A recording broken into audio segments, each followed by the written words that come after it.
Hello guys! Welcome to my vlog. Nandito tayo ngayon sa ating greenhouse. Ayan. Ayan. So, bisitahin natin ang ating mga tanim. So, mayroon tayo ngayong mga bagong tanim. So, ito. Andito tayo sa ating mga tanim. Ayan. Mayroon tayong ganito. Teka lang, tingnan ko nga. So, ayan ang aking aso. Mayroon na naman siyang kinakahulan sa labas.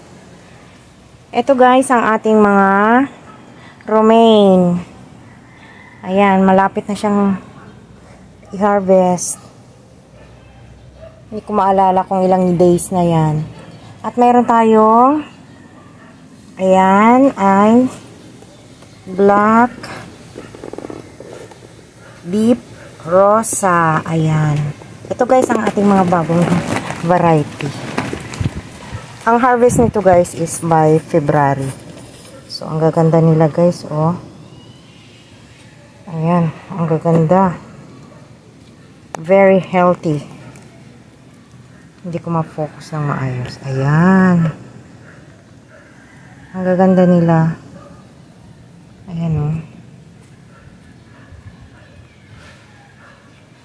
Bago mag-Valentine's, ay ma-harvest na natin ito. So, ito din. Ito yung mga romaine. Mga romaine. Ayan. Ayan sila, guys. Ang ating pinaghihirapan. Itanim. They are very, very healthy. Ayan. Ang cute. Ang cute nito. Ito yung mga short na romaine. Short sila. Ayan ang aking mga aso. Ang aking aso ay gigil na naman. Ayan guys. Ang ganda nito guys. Parang maroon na parang maroon na maroon. Or dark na parang maitim siya.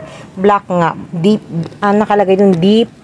Black deep rosa. Ayan. Request kasi to guys ng mga healthy living. Ayan sila. So ito guys ay mayroon tayong about 150. May mga 150 tayo nito. Tsaka itong romaine. Ayan. Ito namang side na to guys. Ito ay ready for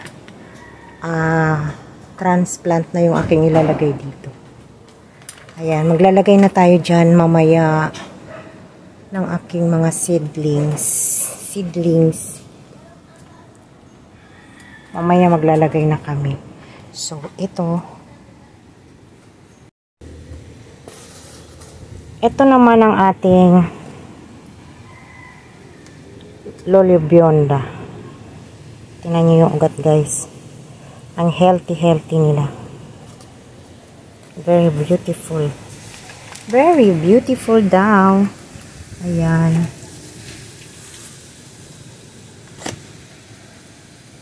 Ganda. Tapos mayroon akong bok choy. Ay, ano yung bok choy? Bok choy. Ayan. Konti-konti lang. Tinry ko lang ito guys na gawin kung makakapatubo ako ng ganyan. So, sinubukan ko at medyo sa tingin ko kaya ko nang magtanim ng ganyan. Bok choy at saka pechay. Ayan guys. So, hawakan mo ito. Yan. Video tayo. Ayan. Ayan ang ating bok choy. Kaya lang mayroong mga tipaklong na nakapasok dito. Ayan guys. Alam mo, I'm very happy talaga kasi marunong na ako magpalaki nitong bok choy na to. Hindi ako marunong nito eh. Pero experiment ko lang ito guys. Nakita ko lang to sa YouTube. Napanood ko rin lang sa YouTube. So, ito muna ang ating update. So, yun na nga po guys. Mga ka-hydro, tayo ay mag-i-end na dahil napakita ko na ang ating greenhouse. So, sa ngayon, ito muna ang ating update at kami ay maglilipat ng mga seedlings dito sa aking likuran. Yan, maglalagay na kami ng mga panibagong seedlings ng lettuce.